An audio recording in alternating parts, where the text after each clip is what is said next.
Sandy, the federal government tends to pass out a lot of cash quickly and then ask questions about how it was spent much later. We know from our experience following Tropical Storm Irene, there is sure to be waste. Jennifer Lukey takes a look back at disaster spending in the past and just how much taxpayer money was misused. There is no doubt the need is great. It was horrible. Not just immediately following a disaster, but long term. Nothing salvageable. But often it's not until well after a community has been rebuilt that we take a look at just how it got to that point.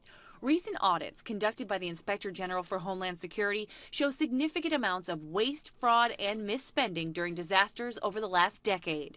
Contracts that weren't completed, competitive bidding processes ignored, municipalities using millions of federal dollars for projects that had nothing to do with recovery.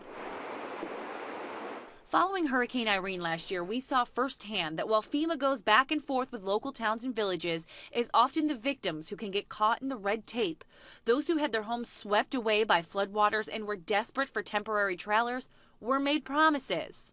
By the end of the week, 100 trailers will be moving out to different sites. But for so many, that didn't happen. I know there are families who would certainly like the use of a trailer, but for whatever reason, through FEMA case management, they're not eligible.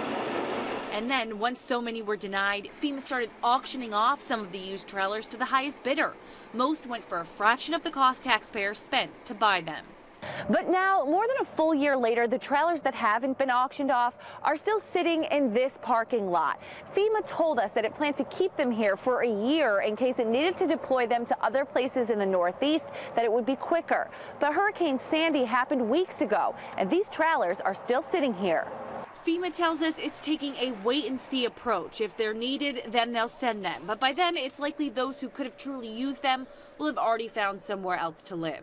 The Inspector General says he will continue to monitor FEMA, its spending, and its oversight of how others are spending its dollars, too. Jennifer Lukey, CBS 6 News.